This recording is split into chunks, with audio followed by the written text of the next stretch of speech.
Hi praise lord. దేవుని పరిశుద్ధ నామానికి స్తోత్రం కలుగును గాక.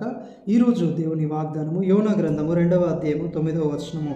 యెహోవా యొద్దనే రక్షణ దొరుకునని ప్రార్థించెను. ఆమెన్. హల్లెలూయా. ప్రియమైన సహోదరి సహోదరుడా, మనకు ఈ లోకంలో ఎవరి ద్వారానైనాను మరి దేని ద్వారానైనా రక్షణ కలగదు, కానీ ప్రభు అయిన దేవుని ద్వారా మాత్రమే రక్షణ కలుగుతుందని దేవుని వాక్యం సెలవిస్తుంది. యోనా ప్రవక్త తన మత్స్యము గర్భములో ఉన్నాడు. ఆయన సముద్రంలో సంచరిస్తున్నాడు.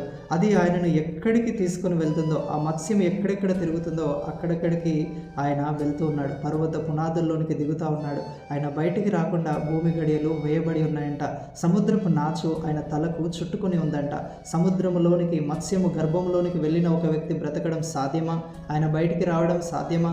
కానీ ఆ మత్స్యము కడుపులో ఉండి యెహోవాకు ఆయన మొరపెడుతూ ఉన్నాడు. దేవా, నీవే రక్షించువాడు, నీ యొద్దనే రక్షణ దొరుకుతుంది, నీవే కాపాడువాడవని ప్రార్థించినప్పుడు యోనా ఆ మత్స్యము గర్భంలో చేసిన ప్రార్థనను దేవుడు విన్నాడు. ఆయన విశ్వాసాన్ని ఆయన చూశాడు. ఆయన ప్రార్థనను ఆలకించిన దేవుడు మత్స్యము నేల మీద కక్కివేయినట్లుగా ఆజ్ఞయించినప్పుడు ఆయన సురక్షితంగా బయటికి వచ్చి బ్రతికి దేవుని చిత్తాన్ని నెరవేర్చాడు.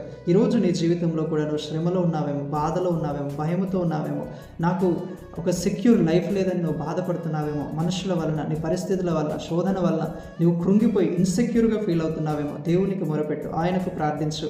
ఆయన యొద్దనే నిజమైన రక్షణ దొరుకుతుంది. ప్రభువటి కృప మనందరికీ దయచేయునుగాక. ఆమేన్. Praise the Lord. May God bless you all.